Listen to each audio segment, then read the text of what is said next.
Welcome back to the workshop. It's time for another Nifty Tools segment. And this time I'm going to talk about my two brace drills over here. If you had seen my episode on making circular gears, you will have seen this one.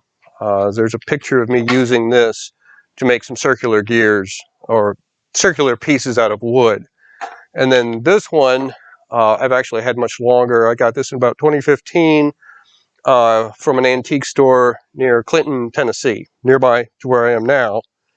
And this one I acquired from an antique store in Morehead City, North Carolina, a couple years later. So both of these are brace style drills. They are both ratcheting styles. Neither of them have any maker or model information on it. They are so old or vintage that, I mean, there's really nothing to distinguish. The only thing that's very distinguishing here is on top, there is a circular pattern kind of in the wood.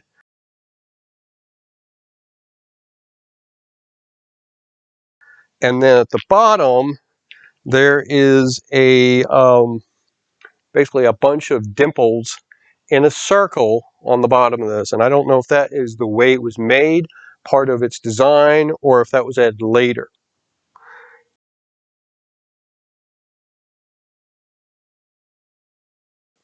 For this one, I mean, again, these were both bought in antique stores, probably from someone's old tool collection or barn or whatever. And so this one also doesn't have anything distinguishing. It's got paint on it. Somebody did some painting, maybe with some white paint, and sprinkled all over it. That happens with these old things. I have made no attempt to formally clean up either tool outside of a basic cleanup, as well as adding oil for lubrication. But as far as going after this with some sort of rust treatment or really restoring it like some people do, that's not what I do. I'm more interested in getting the tool set up for my use and using it. And so what you can use these things for and how to use them, I'll go into that next. I should note that these brace style drills are usually categorized by the sweep or the length of the sweep, this part here, how far out that extends from the center line. So this one is obviously shorter than this one, and you can get them even longer than that.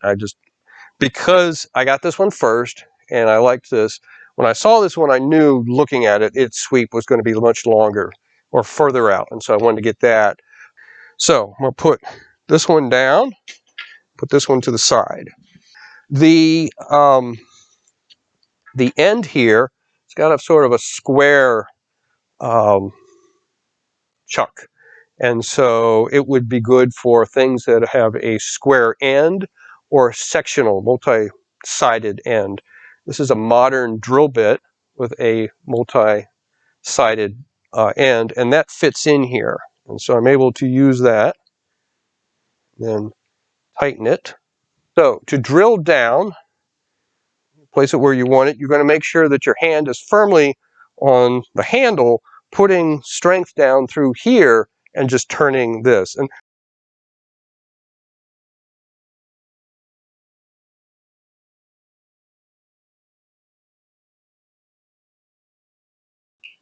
a ratchet is good if you're in a tight spot. So if you've only got some spot, let's say you've got something here and you can't really, this would be good. The ratchet would be good so you can still complete, or at least attempt to complete, your drill. All right, now we're down far enough that I would like to come out before I start drilling my bench.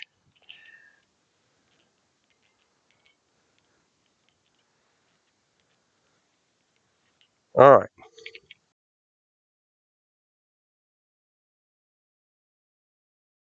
If speed is your thing, an electric drill or a drill press is obviously better than this. This is really more for today for hobbyist hand tool people And those who know how to use these things, even in a professional capacity, you can use this. There are places and times when this is actually going to be better than a power drill. Get the other drill, or brace, get the other brace. Now this one has got 4 bits that come together to grasp the drill bit.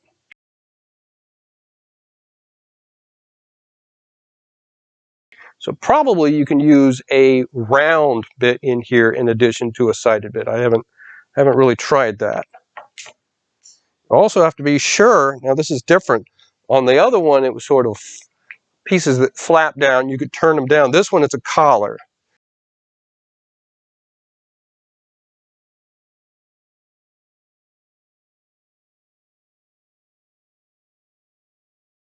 So you have to change. Usually getting it in the middle is usually enough, because then you can move it either way. So let's...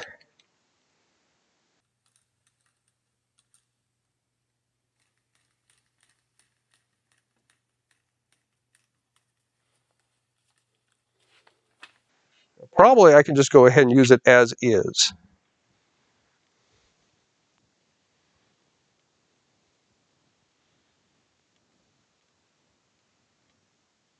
And that made a good hole. And because it's got more of a throw, I do prefer this one over that one. That's why that one was purchased first. This was purchased second, but it's used more often.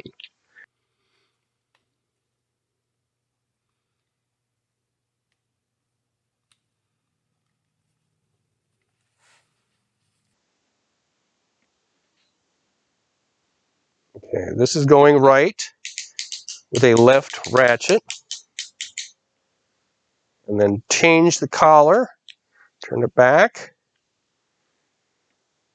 And this would be going to the left with the right ratchet.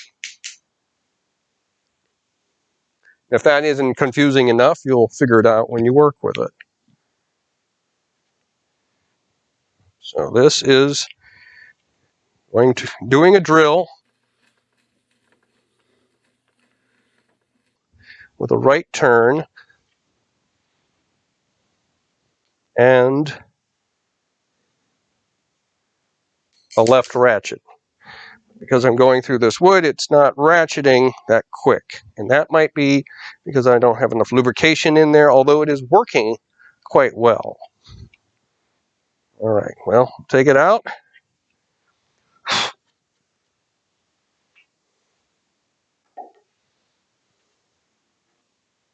Let's put this thing back in the middle so I can work this thing and pull the drill bit out. All right, I'll go ahead and try it now for screwing, putting in a screw, for driving in a screw.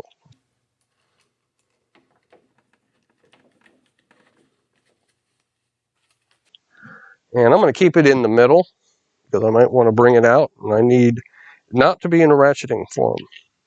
So putting pressure down. Now this is going in a hole, but not a pre-tapped hole. So it's only going to go so far. So it's really depending on the power of the brace rather than a preset hole. There we go. It went all the way, just about all the way in. There we go. Try another one.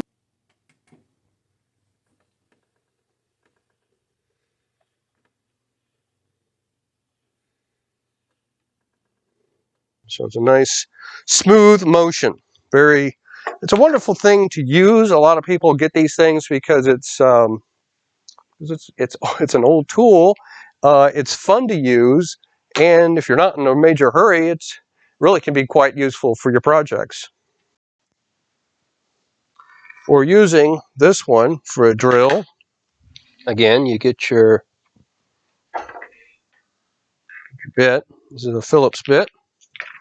Stick it in between. We're going to get those a little further down.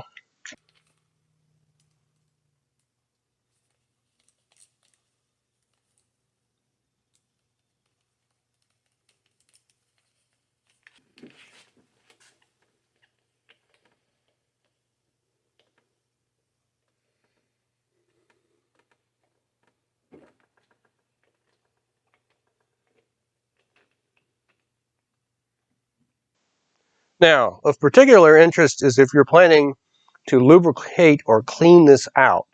And so this actually comes off if you're in the neutral position.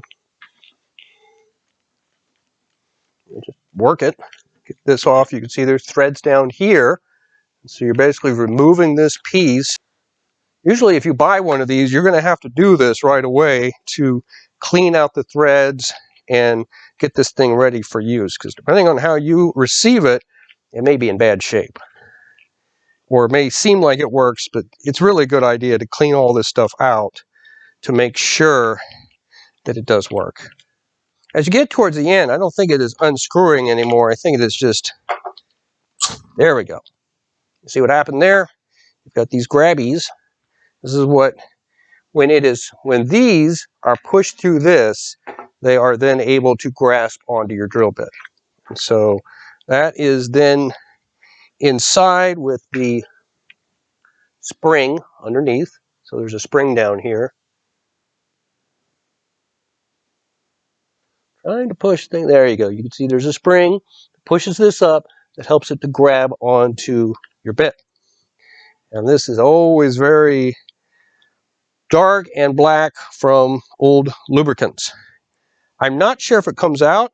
It might be, I think it's 2 pieces. So 1 and 2. And so, but you can, all this should be able to be taken apart, to be cleaned, to be put back together so you can use it for your projects. And so let's do that with the same thing with the other one. This one also comes apart. Make sure I'm in. So as you take it apart, these 2 pieces are coming out. And I think they get to the point where they just pull out, because this doesn't come apart like the other one does. Doesn't have the same threading situation. There we go.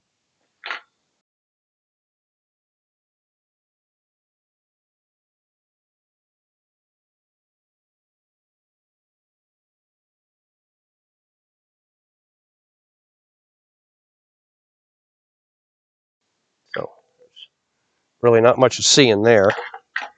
This will come out so it can be cleaned and lubricated. And again, this is what comes together, pushed by this, by the shaft to grip your bit.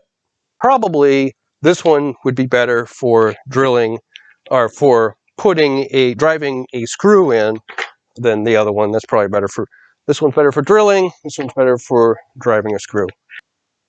And so that is my 2 drill braces.